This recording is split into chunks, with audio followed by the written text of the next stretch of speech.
It actually turned out that 12 miles per hour was the maximum speed before intense shuddering began. At about 8 p.m., the donut popped with a sound like a pistol fired with a silencer, and I was right back to 4 miles per hour. Yet still, I was moving forward, and slowly but surely, Austin was becoming closer and closer. The police allowed my forward motion until about 1 a.m. At that point, I reached Round Rock, the town I was writing from when I began this chronicle. Police lights came on behind me, and when I stopped, a young officer approached my driver's side window. I opened the door and said, "Sorry, the window doesn't roll down." "Your window doesn't roll down, huh?" He repeated back to me. "Nah, I think it's some kind of electronic thing they put in modern cars, with the seats that sense the weight for the seat belts. I think if they think a driver's eating too much and they activate the window not to roll down, eating too much fast food."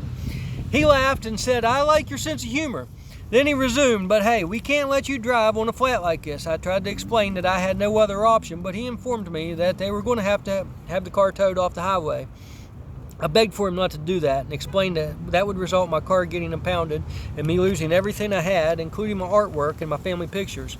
Finally, he agreed to let me continue driving, but I only made it about 200 yards before he rolled up behind me again. This time, there were 2 more police cars with him. This time, he had me get out of the vehicle and come stand at the rear of it. He said that someone had called them and reported the car driving on a flat tire and that the tow truck had already been called. "So why are you headed down to Austin? Just for a vacation?" he asked. "No, I'm planning on moving there. I've been on unemployment for the last 6 months and I can't find a good job. Besides, what I feel I'm most skilled at is artwork, and there's really not much of a market for it in West Virginia. I have 3 kids, but they're all grown now and haven't really had a lot of interest or free time to come see me. They're busy trying to build their own life, as they should be. But my thinking is that if I can build some sort of life for myself in Austin, then they will have an interest in coming to visit. Besides, I feel that part of the role of a father is to give his children something they can aspire towards. When me and her mom first split up in 2007, I went to Alaska to pitch crabs the next winter. My hope was to make enough money to create some sort of home for them when I came back, but I figured at least, knowing that I was up there doing that, I would be some sort of an influence on their imagination. Something that they could be proud of, but that was when they were little. I wouldn't want them to go up there and do that." "No, of course not," the police officer said, smiling. The other 2 policemen stood a little farther away than the one I'd been talking to ever since the first stop. I continue my lengthy explanation, but now that they're all grown, I've decided that if I'm ever going to pursue my hopes and dreams, and be successful at it, then maybe I can encourage them that the same could be possible for them. As it is right now, they can only perceive me as unsuccessful. Not as a father. As a father, they love me. But as far as finding my place in society, that's something that's never really happened for me. I was speaking the truth as I felt it, but perhaps not the whole truth. For within the tour community of traveling deadheads, I did have a position of honor amongst that community. Leaving out that rather large portion of my adult life, I continued talking. While they were all 3 in school, I took a job at a sawmill so I could have a steady schedule so I could win joint custody and have them on weekends. I did that for 7 years, but all along I continued my artwork and other projects of making music and videos. I did get one opportunity to paint a mural in a restaurant, and that made the cover of one newspaper and the lifestyle section of another. The young officer made an expression to indicate that was somewhat impressive, but he was also in a position where his own good nature was compelling him to show me kindness. I'd already explained how disastrous this tow truck, which was on its way, was going to be to my plans. He knew I was desperate and continued to listen as I went on with my explanation of how I'd arrived at this place and time in my life. After 7 years working at the sawmill, my mom passed away.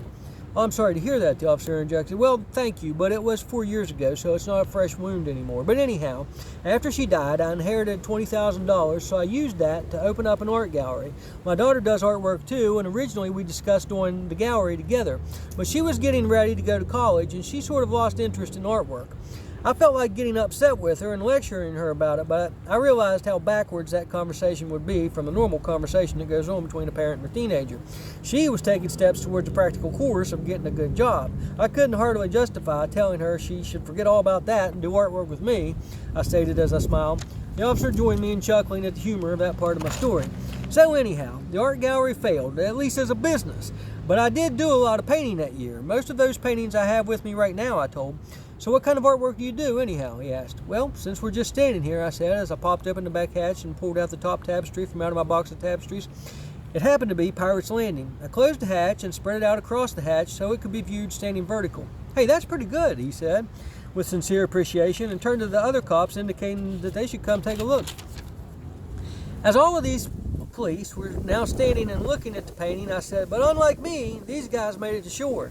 That comment got a laugh out of two of them and two of the three policemen. One of them was clearly maintaining a standoffish attitude towards me, and he was not going to let me pull him into some justification of my driving a vehicle with a flat through Round Rock. After Pirates Landing, I showed them Dragon Tamer, which they seemed to think was a little weird for their taste, but still nodded affirmatively that the artwork was nothing to be scoffed at. "So what is your daughter studying in college?" the officer asked. "Mathematics. Just tonight, I was reading an email from her discussing the unreal number I. The email was way over my head, but I wrote back to her right away because I want to keep the emails coming," I answered. "Oh, absolutely. If you can have an ongoing relationship with your kids once they become adults, that's about the best success a father could hope for." "But I get it about that type of math being over your head. It's over my head too," the cop said. "Yeah, if the answer to a math problem isn't a number, then I'm typically lost," I joked, although not fictitiously. The policeman smiled at the humor. "Meanwhile, I think she's to the point now with it that she's working on coming up with new equations," I stated. "Really? Wow," the officer exclaimed. "Or maybe I don't know what I'm talking about. I'm just a proud dad," I regressed. "As you should be," the officer confirmed. "Now, my youngest son, he grew up on King of the Hill, so I think he will definitely want to come visit Texas." The policeman again chuckled as I smiled. "In fact, I can see him possibly wanting to come down here and go to college. But then again, maybe not, because he's living with his big brother in a college town already. I think he looks up to him more than he does me. My oldest son works as a barback and sometimes a bartender, and he's doing pretty well for himself." "Oh yeah, there's good money in bartending," the policeman stated, who was probably closer in age to my oldest son than he was to myself. "He's got a nice apartment too. It's got 2 levels plus an attic loft and a garage," I stated. "Nice," the policeman replied. At this point, I'd come to the end of my many words of self-defense, which had turned into me basically bragging about my kids. I hung my head solemnly in defeat, as there was nothing left to do but wait for the tow truck. The policeman left me there alone for a bit, and they went out of earshot and conversed amongst themselves. When they came back, the young officer said, "Okay, so here's what we're going to do." I could tell by his tone that there may be some good news in what he was about to say. "I'm going to ask this tow truck driver if he can just tow you down to Walmart parking lot. If he can't, or won't do that, then we will escort you to the Goodwill parking lot about a half mile down the road from here," he stated. Thank you, and God bless you," I expressed with joy and relief. When the tow truck driver came, he said that he could tow me to the Walmart, but it was going to cost $200. Since I only had a few dollars, they sent him away and followed behind me with flashing lights as I limped the car down to the Goodwill parking lot. The police stayed in the parking lot a short distance away, perhaps to make sure I wasn't going to attempt to drive anymore, but who knows? Maybe not. Maybe they just remained there awaiting their next call of duty. Or maybe they were playing Call of Duty. I cleared myself, none of my business, I cleared myself a place to stretch out in the back and get some rest. Once again, I must go back and state something I failed to. I forgot to recount so many good people who stopped to ask if I needed help that previous day of travel.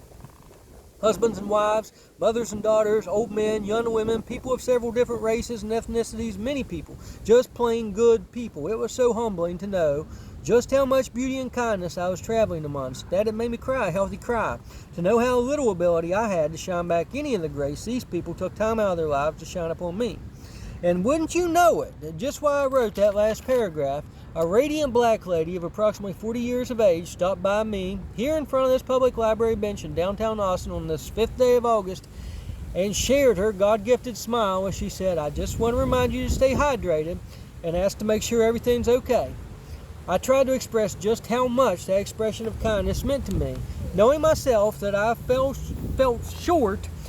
short, she, however, received my sentiment as if it was gold. An interaction once more that only God could have timed, and once more I was reduced to tears. Although only a couple, because there are other people around, and I couldn't have anyone thinking I was in need of anything, when in fact I'm exceedingly blessed, and my pity toward myself is in my ability to repay God for his divine creation of wonder.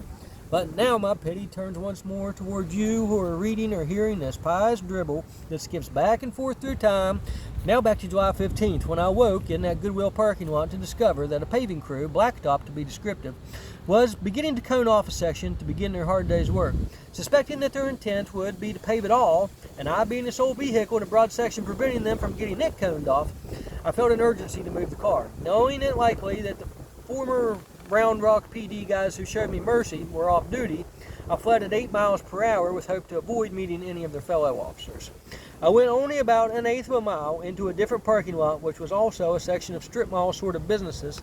The one I parked beside of was one which I would discover later in the day to be a family-centered pizzeria, which must have been something along the lines of a Chuck E. Cheese based on the fact that the parents were mostly accompanied by children under 10. But this was still early morning, so it was an empty lot at this point. So this spot allotted me a window of time which to scout out on foot some sort of spot, hopefully to make an extended camp, since I was down once more to nearly brokenness, net worth of about $12 to be precise, which still needed to last me another 5 days before I could afford a tire. After walking about a mile in one direction, which offered nothing along the lines, I retraced my steps a bit and turned down a different road, which turned out to be named Chisholm Trail. And it was there which I found a weedy gravel alley between two large fenced-in commercial properties that terminated at railroad tracks. So once more, back to the Kia I went, and soon I departed with it with the intent to drive to the spot, but in haste I hadn't marked my steps precisely enough and made a wrong turn, and that wound me up in a residential area that seemed void of any place to park. With disgruntled drivers behind me, I was forced to exceed the speed that would not be damaging to the rim, but yet 20 miles per hour was still impeding my fellow drivers, so under pressure I was, until ultimately I spotted a place to the left where I saw trees and dried out weeds. I abruptly cut across the highway and rattled down into this area, and it appeared I may have been lucky to find a spot to camp.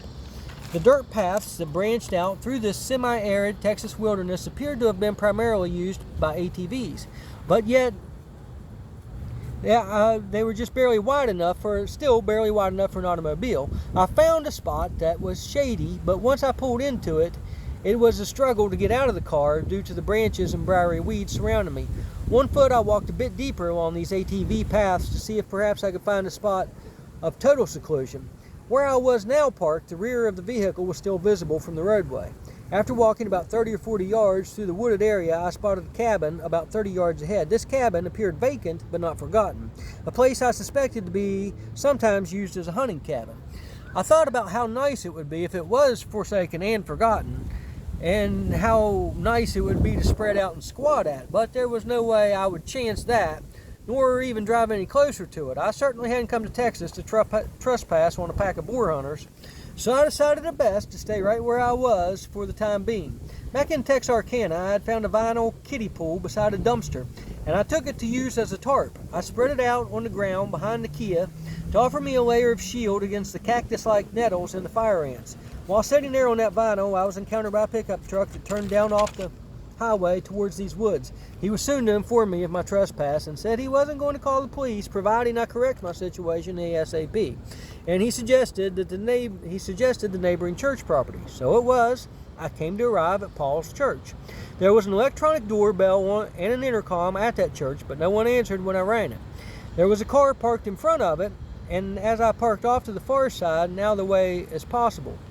It was perhaps 7 hours of time that passed before I began writing that evening, and maybe 15 or 20 minutes later, when I had that first very brief conversation with Paul, during which he said it'd be okay if I slept there. Now I must say that Paul let on that it was not his church, and perhaps I am mistaken to not 100% believe that to be the truth. According to him, he just happened to be the one car that parked there and the one person I saw during the 33 hours which he allowed me the place to park. And as you know, if you have read or heard all my tale up to this point, on July 16th, I corrected my wrong turn made on the 15th and went to that gravel alley between those two commercial properties that terminated at the railroad tracks. All seemed so well at this abandoned alley that I sat at my pop-up canopy and I got out my scissors and created my 4th gypsy camp of this expedition. I slept there on the 16th and 17th without seeing a soul come near this alley, but on Sunday the 18th, a railroad service truck rolled down towards me. They passed on by, however, and turned around when they reached the tracks. They didn't stop to ask questions, so I hoped all was well. Monday the 19th went by uneventfully until evening. That evening, I walked towards the strip mall with my debit card in hand. It was down to about $3, but I considered buying a bag of ice for my cooler. However, once at the mostly vacated business, I elected to just pick up garbage instead. After cleaning up the large parking lot, I stopped at the dumpster behind it, and behind where the I stopped at the dumpster behind the family-themed pizza place, which I had discovered throws away literally hundreds of pounds of pizza each day. I sat near beside it and ate a few pieces of pizza, and then when I prepared to go back to my camp, I realized, damn, my debit card was gone. Had I thrown it away while picking up garbage or while picking out pizza? I knew not. I spent the next few hours searching the dumpster and approximately 10 separate garbage cans where I disposed of litter, but no luck. The next day I went to the library and used Wi-Fi calling to tell them what happened and to see about how to get it replaced. They told me I could go to the post office and set up general delivery address and they could mail me a new one. So, it was late in the afternoon, too late in the afternoon to make the 4.7 mile walk to the post office that day, but the next morning I did. It was a hot, long walk there, which took me through downtown Red Rock and far beyond on the other side of town. It was called the Double Creek Post Office. So on the way back, I found 5 cans of alcoholic iced tea. It was too good of a free find to pass up, but they'd been heated up to bathwater temperatures by the sun and too hot to think about drinking. However, once I was passing through downtown Round Rock, I forgot to mention my stop at the library to call the debit card company and let them know the address to mail the new card. During that call, they told me I first needed to call the state unemployment office and set up the new address into their system. That involved a long wait of about 45 minutes on hold, but ultimately I got through and seemingly got it taken care of. I called the debit card place back hoping they could mail it out right away, but they said the new address hadn't processed in the system yet. So it was after all that when I was crossing the bridge through Round Rock and exiting the downtown area. Looking upon the stream flowing beneath me, I had thought about how good it would be just how to spend the remainder of my afternoon. I decided to go down and get in that river, so I followed down the concrete rain runoff channel till it led to the river. I pulled the shopping bag full of hard iced tea out of my backpack and sat it in the river for them to cool down. Over the course of the next 3 hours, I floated around in the water and got buzzed on the iced tea, and I was just as happy as a hippo. But after yet more walking in the heat, the buzz was reduced to weariness by the downside of the alcohol bell curve, combined with the heat and the 10 miles of walking I'd done that day.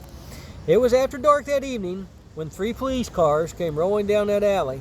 As I rose to my feet to ready myself for what I could only assume was bad news due to the flashing lights, I was soon to recognize that one of the 3 officers was one who'd been present during the traffic stop that had initially caused me to stay in Round Rock.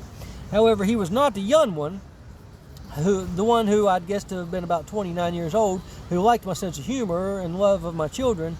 He was one of the 2 who stood back a bit and retained a degree of skepticism. I was soon to be informed that the railroad company had called to report me. The officer who was familiar with me was also familiar with the fact that I'd been instructed to not drive the vehicle anymore back in the early AM of the 15th. However, he also knew I didn't have much money. Fortunately for me, it turned out that although he wasn't as fond of me as the young cop, he didn't have any animosity towards me either. He said, "Look, man, it's this simple. I have a duty to carry out the law. This property belongs to the railroad, and they called and complained. I can't see where you're hurting anything, but it's not my decision to make because it's not my property.